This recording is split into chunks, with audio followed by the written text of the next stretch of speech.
Hello students, welcome to my channel Neha Educare. आज हम शुरू करेंगे class 9th political science, working of institutions. Major policy decision. Government of India appointed a commission in 1979 headed by B.P. Mandal called Second Backward Commission. Commission gave a report in 1980. One of the suggestions was to reserve 27% of government jobs for socially and economically backward classes. SEBC. Parliament discussed this for many years. Janata Dal won elections in 1989. VP Singh, the Prime Minister, decided to implement reservations. The President announced it in his address to the Parliament.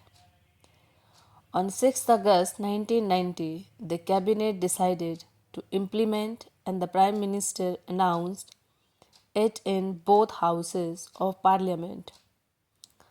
The senior officers drafted an order signed by an officer and it became the memorandum issued on 13th August 1990. There was a heated debate on the issue and it was finally taken to the Supreme Court. The case was known as Indira Sohne and others versus Union of India case. In 1992, Supreme Court declared the Mandal order as valid but asked for some modifications. Need for political institutions. A government has to perform various duties, formulate policies, and implement them. Some have to formulate schemes, some have to take decisions, some have to implement the decisions.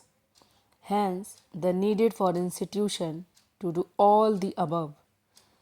The constitutions of a country lays down basic rules on powers and functions of each institution. The institutions are the legislative, means parliament, the executive, means the government, and the judiciary. Parliament. It is needed as final authority to make laws in the country, to exercise control over the workings of the government, to control the expenditure of the government and control public money. As the highest forum of discussion and debate, it decides public issues and national policies. Two houses of parliament, Lok Sabha and Rajya Sabha. The former has elected representatives and is the house of people.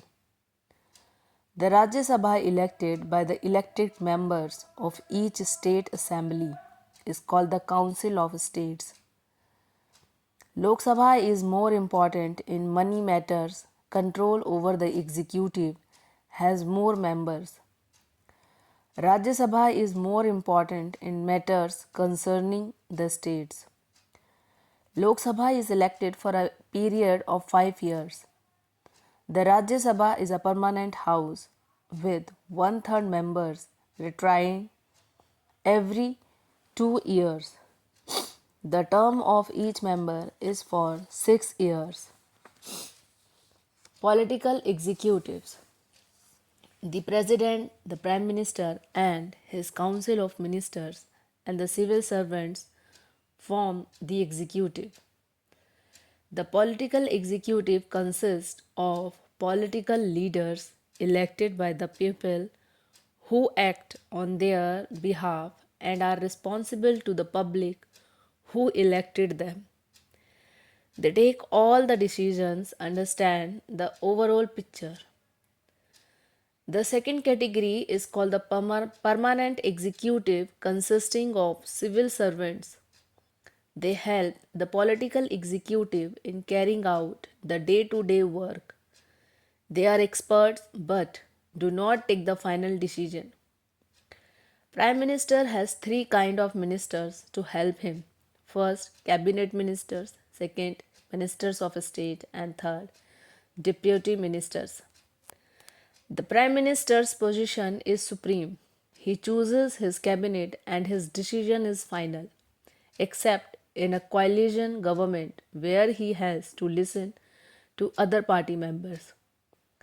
When the Prime Minister quits, the entire ministry quits. The President. The President is the nominal head in India. He is not directly elected by the people as in USA.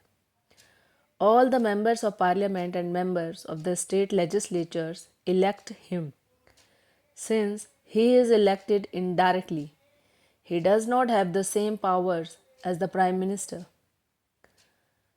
The President exercises all his legislative, executive, financial, judicial, military powers only on the advice of the Prime Minister and his Council of Ministers. The President can only delay a bill. If the Parliament passes it again, he has to sign it. President has the power to appoint the leaders when there is a coalition on his own discretion. The judiciary. India has one of the most powerful judiciaries. The judiciary is independent of both the executive and the legislature. The Chief Minister of the Chief Justice of the Supreme Court is appointed by the President on the advice of the Prime Minister and his Council of Ministers. The other judges of the Supreme Court and the state high courts are appointed in the same way but on the advice of the Chief Justice. Once appointed, the judges can be removed only by impeachment. The judiciary is the custodian of the Constitution, and the Supreme Court and the High Courts have the power to interpret the Constitution. It can declare any law passed by the legislature as invalid if it violates the Constitution.